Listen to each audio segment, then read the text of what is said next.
Je m'appelle Paul Vial. J'ai commencé ma carrière à l'IRSTEA, une des deux composantes de l'INRAE en hydrologie et hydraulique. Ensuite, je me suis beaucoup occupé de réformes.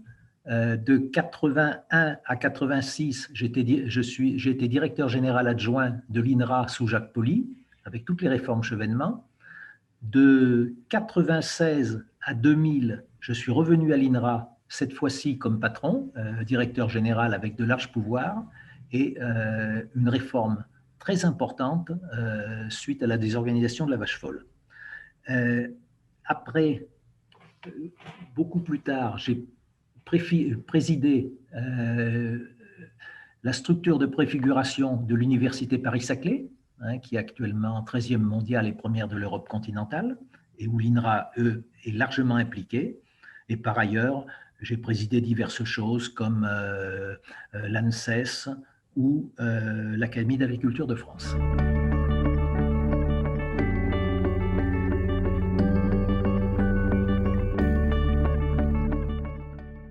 Moi, j'ai bien connu le département donc sur une longue période, puisque j'ai fait sa connaissance en 1981, il y a 40 ans de ça. J'ai connu pas mal de chefs de département, comme Bernard Vial, Claude Viau, Jean Cranet, Jean Cavaillès, Hervé Guillaumard, voilà, des personnalités très riches et très différentes. Et il y a un point qui me frappe, plusieurs points qui me frappent. Premièrement, le département n'a guère changé d'intitulé. Il était économie, sociologie rurale. Il est devenu éco-sociaux. Il y a simplement le mot rural qui est parti. Je pense que c'est caractéristique, quand même. Deuxièmement, il a beaucoup changé sur ses thématiques, puisque en 81, on peut dire qu'il y avait le département couvrait toutes les raies spectrales du marxisme-léninisme, à peu près. C'était et que ensuite, j'ai vu l'économie quantitative. Et si je dis ça, c'est parce que j'ai toujours été préoccupé de la possibilité de faire évoluer les thématiques à l'intérieur de l'INRA, et que le département ESR était un magnifique département pour observer ceci. Et donc, toute ma réflexion sur l'évaluation, évaluation des hommes, concours, évaluation périodique, CSS que j'ai mis en place, évaluation des structures, évaluation des unités. Il n'y avait pas d'évaluation en 81 quand je suis arrivé, à part les concours. Quand j'en suis parti en 86, elle était à peu près en place dans tous ses principes. Et ce que j'ai souhaité, c'est mettre en place un système suffisamment souple pour qu'une école de pensée ne puisse pas prendre le pouvoir et le conserver pendant des dizaines d'années, mais qu'on puisse évoluer au fur et à mesure que la science évoluait. Et ça, ce n'était pas évident du tout. D'autres institutions n'y sont pas arrivées à cette époque-là, et je suis très fier que l'INRA ait pu y arriver. Une suggestion, INRAE et économie, sociologie, la plupart des chercheurs en dehors du département ne sont pas familiers de ces disciplines. Et c'est dommage. C'est tout à fait dommage parce qu'il faut prêter attention aux conséquences de la recherche sur la société, donc c'est plutôt le volet sociologie, et il faut avoir parfaitement en tête que l'économie modèle le monde. Or, j'ai connu beaucoup de chercheurs qui ne se préoccupaient pratiquement pas des euros ou des dollars, mais qui se préoccupaient des rendements quantitatifs, qui ne se préoccupaient pas des marges, mais des rendements absolus, ce qui est un contresens total dans la société où nous vivons.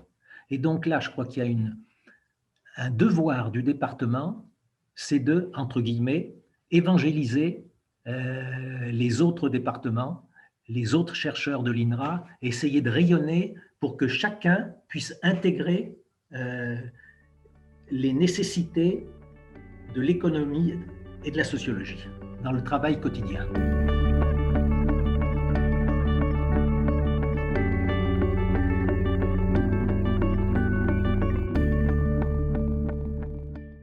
À l'époque, au CNRS, l'évaluation était faite qu'il s'agisse d'évaluation individuelle ou collective, elle était faite dans chaque EPST. Hein, et le modèle dominant était celui du CNRS et de l'INSERM, où c'était des commissions qui comprenaient 60% d'élus qui s'occupaient de ces choses-là. Commission permanente, elle était nommée pour plusieurs années avec 60% d'élus. Donc, ma réflexion a été de dire que si un courant de pensée, qu'on soit en sciences humaines ou dans d'autres domaines, mais c'est encore plus valable en sciences humaines, s'empare, prend la majorité dans une commission, hein, il va recruter des gens avec le même profil tout le temps, évaluer ceux qui ressemblent à ça, et on aura un système qui va se refermer. Donc j'ai tout fait à ce moment-là, et ça a nécessité des arbitrages au plus haut niveau, parce que j'étais contre les courants dominants, hein, pour faire en sorte qu'on ait des concours où les jurys sont composés chaque année beaucoup plus librement, hein, si vous voulez, des concours et des évaluations qui ne soient pas fermées. Et j'ai trop d'exemples. Au 19e siècle, la chimie s'est fermée comme ça pendant 50 ans avec Berthollet et ses disciples.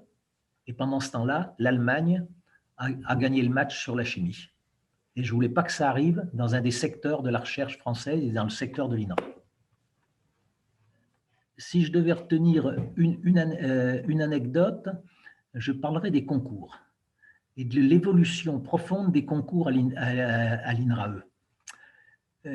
Une directrice scientifique, celle du secteur milieu physique, Suzanne Mériot, m'a raconté un jour que dans son concours de directeur de recherche, elle avait été barrée par ses supérieurs et ses collègues, par les membres du jury, sous le prétexte que son mari ayant un bon poste, elle n'avait absolument pas besoin de prendre la place qui serait mieux occupée par quelqu'un d'autre qui avait à nourrir une famille. Ce qui est absolument scandaleux, hein, mais ça existait. Alors, dans le même ordre d'esprit, j'ai une autre anecdote. Pour un concours auquel j'ai participé comme spectateur, je voulais savoir comment se passait un concours, je n'ai pas été déçu. C'était un concours au sein du département écologie, économie et sociologie rurale. Un des candidats c'était dans les années 81, un des candidats qui était de l'INRA était parti en 81 de l'INRA pour un poste important auprès d'un très haut responsable de la République. Il s'est présenté au concours et à ma grande surprise, ses amis, parce que c'était tous ses amis, au sein du jury, hein, ESR, donc ont tous dit, mais il est allé à la soupe, hein, à l'extérieur, on n'a pas besoin de le faire avancer. Et c'est comme ça qu'il a été recalé au concours et que l'INRA, que ce soit son PDG Jacques Poli ou moi, a eu tous les embêtements, personne ne comprenant que quelqu'un qui avait un poste très élevé en vue soit recalé à un concours de l'INRA, surtout que son poste était lié à l'agriculture. Les choses ont bien changé maintenant, et heureusement.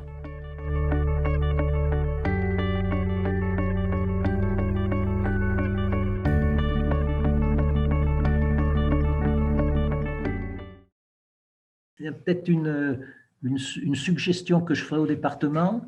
L'INRAE va être très implanté à Paris-Saclay, est implanté, va l'être encore plus.